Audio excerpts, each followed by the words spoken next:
गप्प्या अगं अपर्णा गप्प्या माझ्याकडनं नाही बघवते होय. काय झालं? अगं पेपर झालं काय नक्की? बाबा त्याला आता इंजेक्शन दिलं. त्याला भुवळ आले होते, त्याला त्रास होतोय खूप बाबा.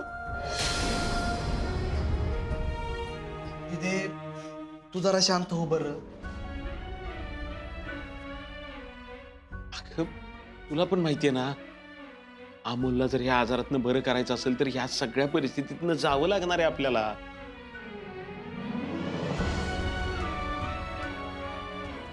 असं धीर सोडून कसं चालेल आप्या? बापू मला हे सगळं कळतंय हो, पण मी आई आहे त्याची. मला नाही बघवते त्याला असं. वंस, अहो तुमच्याकडून आम्हाला धीर येतो आणि तुम्ही जर असं घाबरून गेला तर कसं होईल सांगा बरं. हे बघा, तुम्ही स्वतःला सांभाळा.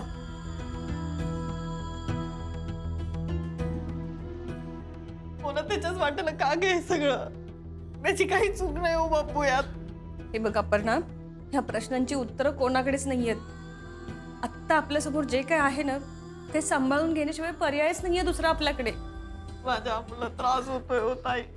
कळतंय ग मला. हे बघ, आपण सगळे मिळून ह्यातून मार्ग काढू. हं, तू रडू नको बरं, शांत हो जरा.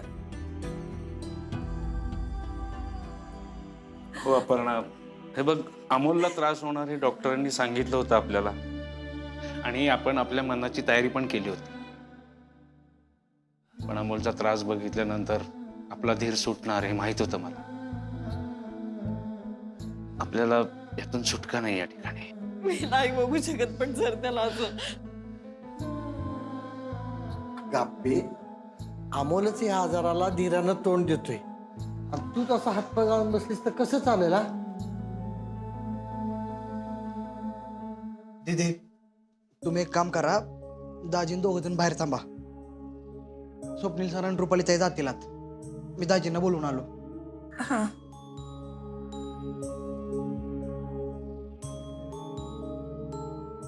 विनायकराव, हो आपला अमोल बरा होणार आहे. आपला अमोल घाबरणाऱ्यांमधला नाही हो. तुम्ही बघा, त्याची केमो झाली नाही, तो हसत हसत बाहेर येणार आहे. हा खरं आहे. अर्जुन, काय करायचं रे आपण? इथून पुढे काय काय होणार आहे, काय काय बघावं लागणार आहे ना, मला काहीच कळत नाही. आपण काय करणार आहोत? आपे बघ, अमोलकडे दुसरा काय पर्याय नाही, त्यामुळे तो हे सगळं सहन करतोय. आपल्याला पण करावं लागणार आहे.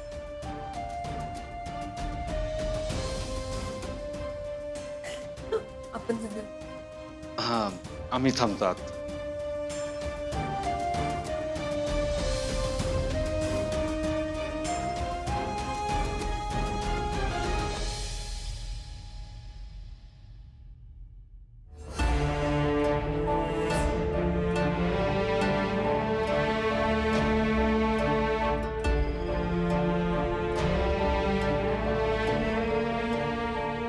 का हे सगळं अमोलच्याच वाट्याला का दिलंयस रे तू? आम्ही सगळ्यांनी विनवण्या करून सुद्धा शेवटी तुला जे करायचं होतं तेच केलंस ना तू. तेव्हा अरे मी अमोलला सहज शक्य होईल असं यश मिळू देत असं कधीच नाही मागणार तुझ्याकडे. मला पण त्याला संघर्षातूनच उभं करायचंय रे. पण असं शारीरिक दृष्ट्या त्रास देऊन काय मिळतंय तुला? ठीक आहे, तुझं ठरलंय ना, तू पाण्यात ढकललंयस ना, मग आता पोहण्याची विद्या पण तूच दे. कारण हे सगळं घडवून आणणार तू आहेस ना, मग हे सगळं सहन करण्याचं धैर्य पण तूच दे.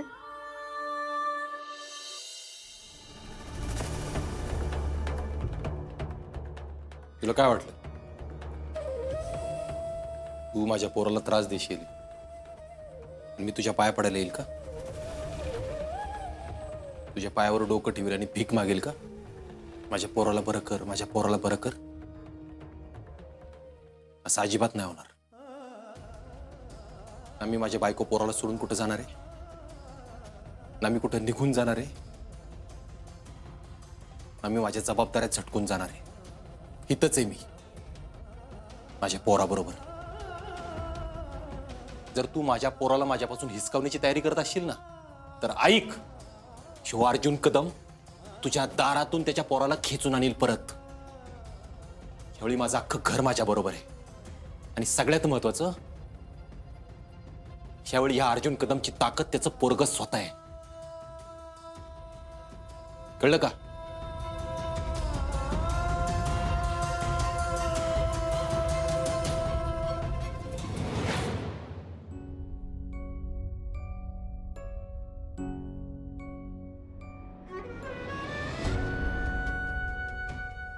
देवा, आजपर्यंत मी आणि माझ्या आप्यानं तुझ्याकडे कधीच काय मागितलं नाही. इतकी संकट आली, तू आमच्या पाठीशी खंबीरपणे उभा राहिलास. आता एवढंच मागणं आहे, आमच्या अमोलच्या पाठीशी खंबीरपणे उभा राहा.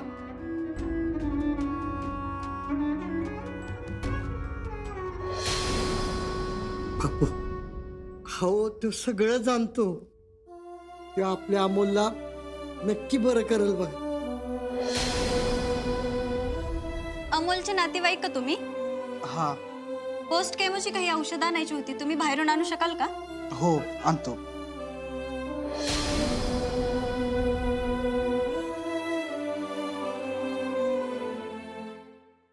अप्प्यार्जा, तुमच्या डोळ्यातल्या ह्या पाण्यासाठीच माझा सगळा खटाटोप चाललाय. अहो, मी येऊ का तुमच्यासोबत? नाही, नको, मी घेऊन येतो लगेच. बापू, आलो. दाजी.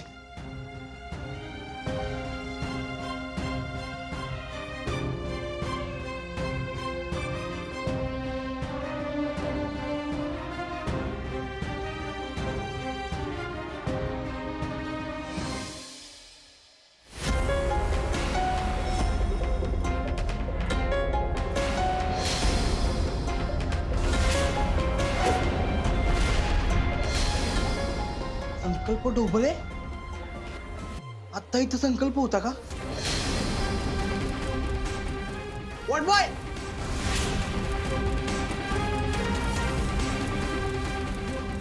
What boy?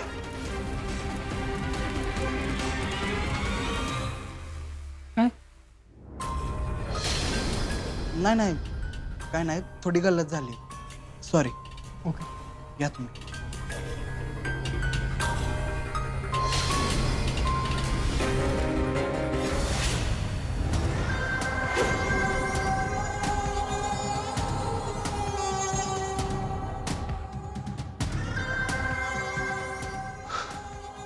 वाचलो. आत्ता जर दीप्याला सापडला असतो ना, तर सगळं संपलं असतं. डॉक्टर, अमोलला खूप त्रास होतोय या ठिकाणी आणि जीभ पण जड झाली आहे त्याची. हे औषधाचे प्रायमरी इफेक्ट्स आहेत, त्यामुळं थोडा त्रास हा होणारच आहे. काही काळजी करू नका. ओ डॉक्टर, त्याला पण मॅडम, अमोलवरती उपचार सुरू आहेत ना, मग अशा वेळी तुम्ही फॅमिली बनून त्याला आधार दिला पाहिजे ना. तुम्ही प्लीज काळजी करू नका. Sorry doctor. ठीक आहे, मी जरा अमोलला बघू. अमोल, अमोल बाळा, Amol, all okay? Good, strong boy. न बोलता अशीच मान हलवून उत्तर दे. हा, मला सांग, डोकं जरा जड झाल्यासारखं वाटतंय?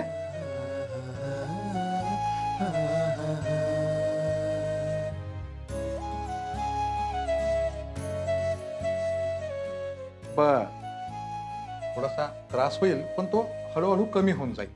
आणि काळजी आणि घाबरायचं काहीच कारण नाही. अमोलची विल पॉवर स्ट्रॉंग आहे. मनातल्या मनात अमोलनं स्वतःला इतकं स्ट्रॉंग केलंय. आता फक्त तुम्ही सगळे मिळून त्याची ताकद झाली पाहिजे. डॉक्टर, अमोल ठीक आहे? हो, नक्की. येऊ मी?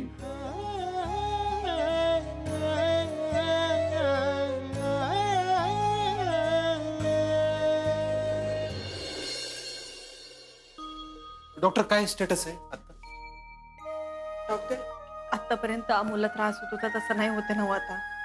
नाही, आत्ता त्याला त्रास होतोय, पण तुम्ही घाबरून जाऊ नका, त्याच्या पाठीशी उभे राहा. तुम्ही एकमेकांना आधार द्या. तसं बघायला गेलं तर अमोलनं हे सगळं खूप पॉझिटिव्हली हँडल केलंय. केमोचा पेशंट मेंटली खरं तर इतका स्ट्रॉंग नसतो, पण अमोल ह्या सगळ्या परिस्थितीला खूप ताकदीने सामोरे जातोय. डॉक्टर राव, पण त्याला होणारा त्रास कधी बंद होणार आहे? हं. आता ह्या सगळ्यांना पर्याय नाहीये. तुम्ही एकमेकांना आधार द्या आणि प्लीज घाबरून जाऊ नका बरं. अहो डॉक्टर, पण अमोलला त्रास होत असताना आम्ही घाबरायचं नाही कसं होऊ शक्य आहे? डॉक्टर अहो, त्याला लवकरात लवकर बरं वाटलं पाहिजे ना. वाटेल. तुम्ही सगळे त्याला आनंदात आधार देत राहा, त्याला नक्की बरं वाटेल. डॉक्टर, या उपचारानंतर अमोलची काय काळजी घ्यायची, काय पथ्य पाळायची सांगितलं? पथ्याच्या बाबतीमध्ये अपर्णा मॅडमशी बोललोच आहे. आणि काळजीचं जर म्हणाल तर जास्त वाऱ्यामध्ये अमोलला जाऊ द्यायचं नाही आणि भरपूर विश्रांती कशी मिळेल हे आपण पाहायचं. डॉक्टर, अहो आजचे उपचार कधीपर्यंत पूर्ण होतील? आजची औषधं सगळी देऊन झालीत. तुम्ही आज त्याला भेटू शकता. मी येतोच. आप्या, आपण अमोलला भेटूयात का? हा हा, चालेल, चला. चल चला विनायक. चल.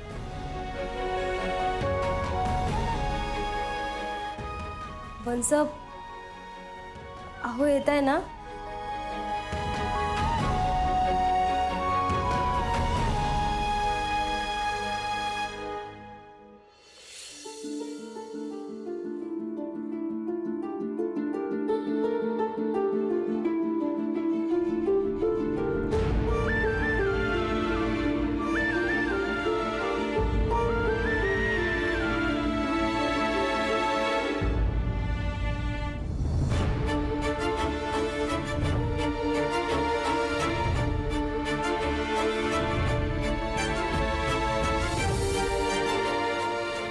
अर्जुन, आजची प्रोसेस झाली आहे,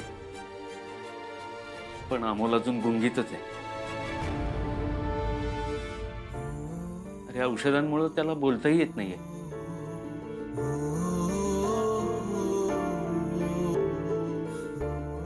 मी बोलू का?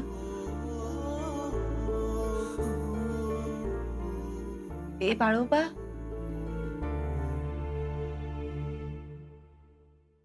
माझा आवाज येतोय का रे?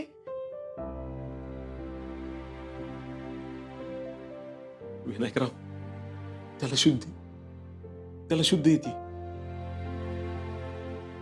अमोल बाळा, कसा आहेस तू?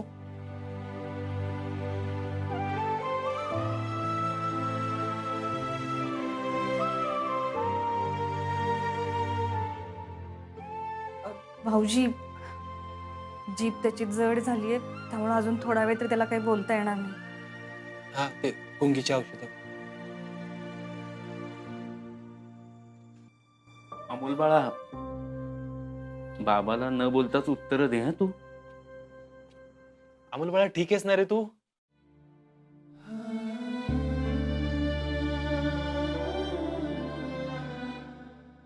अर्जा, अरे त्याला त्रास होतोय रे.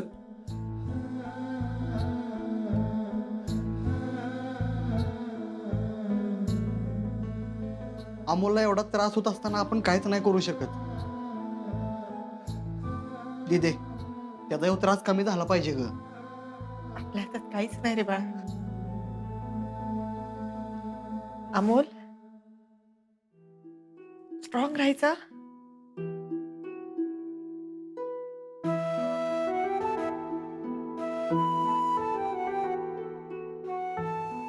पण बनसब, अहो मी छोटे सरकारांना याआधी असं कधीच नाही बघितलं हो.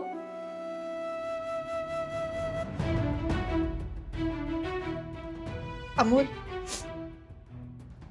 इकडे. अबे, तुला माहिती का एकदा काय झालं होतं? आपल्या सिंबाच्या जंगलात आहे ना, पाऊसच पडत नाही, दुष्काळ पडून जातो एकदम. पाणीच नसतं, मग सगळी जमीन कोरडी पडते.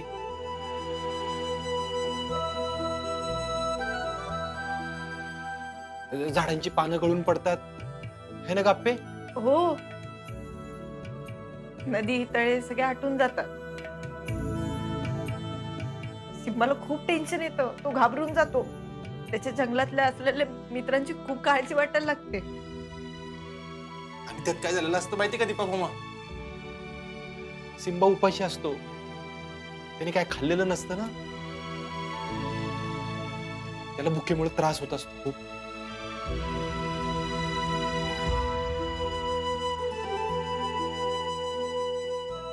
सिम्बाचं शरीर दुखायला लागलंय, खूप अशक्त झाला तो, त्याला उठून पण बसता येत नाही.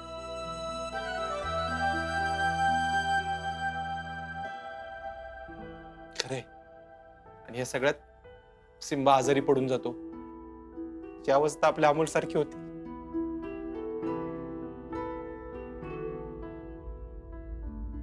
पण अर्जुन, तुला माहितीये का, सिम्बा असू देत नाहीतर आपला अमोल,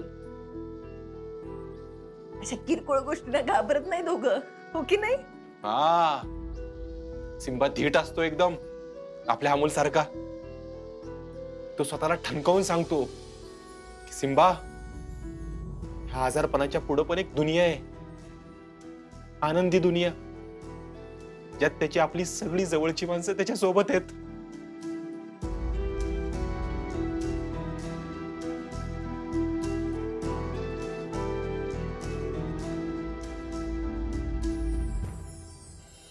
आणि अमोल सिम्बाच्या इच्छाशक्तीची सगळे वाहवा करतात. तो सगळ्यांना सांगतो आपल्याला आत्ता त्रास होतोय, पण ह्याच त्रासाला आपण सगळ्यांनी आनंदात राहून पळून लावायचं. हा, आणि अमोल बाळा, पुढं काय होतं माहितीये तुला? आपे काय होतं ग पुढं? मग सिम्बा आहे ना, त्याच्या सगळ्या मित्रांना सोबत घेऊन त्या ओसाड जंगलातनं हळूहळू मार्ग काढत बाहेर जातो. आणि बाहेर गेल्यानंतर त्याला एक नवीन जंगल दिसतं, एकदम हिरवंगार. सगळ्या मित्रांना घेऊन तो त्या जंगलात जातो. अमोल, तो सिम्बा आहे ना, त्या जंगलात जातो. त्या जंगलात त्याला सगळं मिळतं, नवीन गुहा, पाणी, अन्न, फळं, औषधं, झाडं, सगळं मिळतं. सिम्बा सगळं खातो, स्वतः बरा होतो. आणि तुला माहितीये का, आपल्या मित्रांना पण पोटभर खायला घालतो तो, आहे ना? हो, कठीण परिस्थितीवर मात करून सिम्बा स्वतःला सिद्ध करतो. आणि अमोल, पुढे काय होतं माहितीये का, पाऊस पडतो. सिम्बाचे सगळे मित्र खूप खुश होतात आणि त्याचे सगळे मित्र सिम्बाला त्या जंगलाचा नवीन राजा म्हणून घोषित करतात.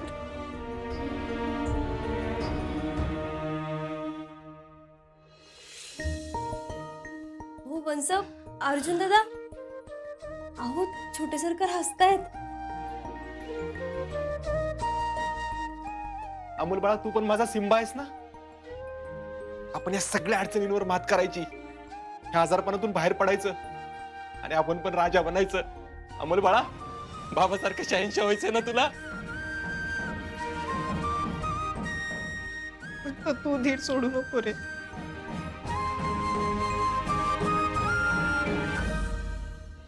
अमोल बाळा, तू कायम असाच हसत राहा. आपण एकदा घरी गेलो ना की सगळ्या तुझ्या आवडीच्या गोष्टी करू. हा, आपल्या अमोलला आळूच्या वड्या आवडतात ना, मग आज आपण आळूच्या वड्या करूयात. हा, हा, आणि आपण मंदिरात पण जाऊ फिरत फिरत. तुला तुला चाफ्याची फुलं आवडतात ना, मग चाफ्याची फुलं आणायची ना, आपल्या देवाऱ्यात ठेवायची. मस्त वास येतो ना त्याचा. बापू, पण मंदिरात तुमच्या राणीतनं जायचं बरं का? हो. हा, लय मजा येईल. हा, आणि मी पण ना आज संध्याकाळी काहीतरी छान खायला बनवते. छोटे सरकार, तुम्ही लवकर बरे व्हा. हा, बघ, अहो, मी तुम्हाला सर्वांना सांगितलं होतं ना की त्याच्याशी जास्त बोलू नका.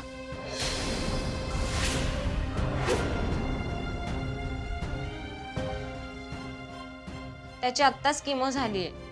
एक दोघे इथे थांबा आणि बाकीचे प्लीज बाहेर जावा. त्याला आराम करू द्या थोडा वेळ प्लीज. सॉरी, आपण सगळे त्याच्याशी बोलत बसलोय, विसरूनच गेलो त्याची ट्रीटमेंट सुरू आहे. जाऊया आपण. हे आपल्या इथे कुणीतरी एखाद्यानंच थांबा. बाकीचे सगळेजण बाहेर जाऊयात.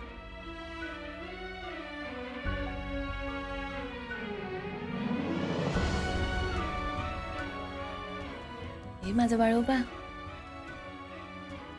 तुला पाणी हवंय का? हळद देऊ तुला? अमोल, किती भयानक आजार असला ना बाळा हा, तर या ट्रीटमेंटमुळे तू लवकरात लवकर बरा होणार. फक्त तू स्ट्रॉंग राहायचं. सिस्टर, असा अचानक झोपी का जातोय हो? किमोची औषधं दिल्याने असं होतं मॅडम. प्रत्येकाच्या शरीरावर वेगळा परिणाम करतात ही औषध. तुम्ही नका काळजी करू. डॉक्टर तुम्हाला बोलवतायत, प्लीज तुम्ही त्यांना एकदा भेटून या.